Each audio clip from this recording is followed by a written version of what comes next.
नमस्कार, श्री स्वामी समर्थ। रोज रोज फ्लॉवर, कोबी या भाज्या खाऊन तुम्ही पण कंटाळलात का? तर नक्की ही भाजी ट्राय करून बघा। तुम्हालाही आवडेल, तुमच्या मुलांनाही आवडेल, टिफिनला द्यायला सुद्धा मस्त आहे, अजिबात डब्यातून सांडणार नाही की काही नाही। तर आज आपण बघणार आहोत शेवेची सुक्की भाजी। तर ही शेव घेतलेली आहे, ही जाडी शेव आहे। त्याच्यानंतर कांदा असा लांब लांब चिरून घेतला आहे, टोमॅटो घेतला आहे कापून एक, त्याच्यानंतर लसूण घेतला आहे थोडासा, कोथिंबीर आणि हिरवी मिरची घेतलेली आहे। तर सुरुवातीला तेल गरम झालेलं आहे। तेल गरम झालं की त्याच्यामध्ये आपण लसूण घालून घेऊया।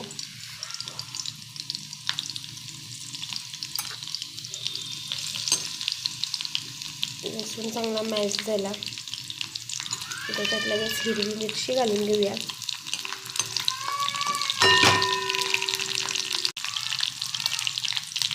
त्याच्यानंतर लांब लांब चिरलेला कांदा आहे तो घालून घेऊया। कांदा व्यवस्थित मऊ झाला पाहिजे।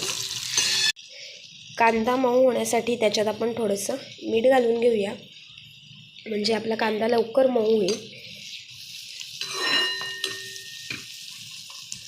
आता कांदा मऊ होतोय तर त्याच्यात आपण थोडीशी हळद,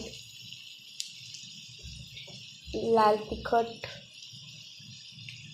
आणि थोडासा सब्जी मसाला किंवा तुमच्याकडे असेल तर गरम मसाला घालून घ्यायचा आहे, व्यवस्थित मिक्स करायचं आहे।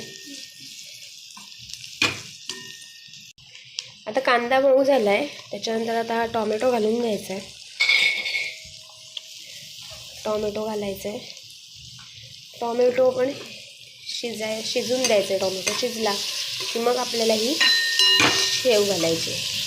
आता याच्यावर आपण एक झाकण ठेवूया, एक वाफ आणून घेऊया ह्याला।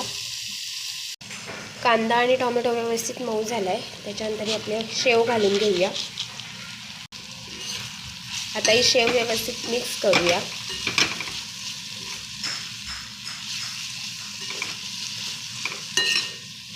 याचा वरून एक पाण्याचा असा शिंतोडा मारायचा आहे।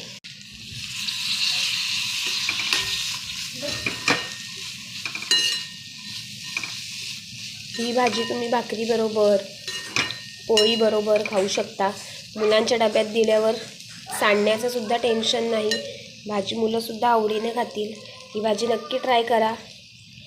व्हिडिओ आवडल्यास चॅनलला सबस्क्राईब करा आणि कमेंट करायला विसरू नका। धन्यवाद। श्री स्वामी समर्थ।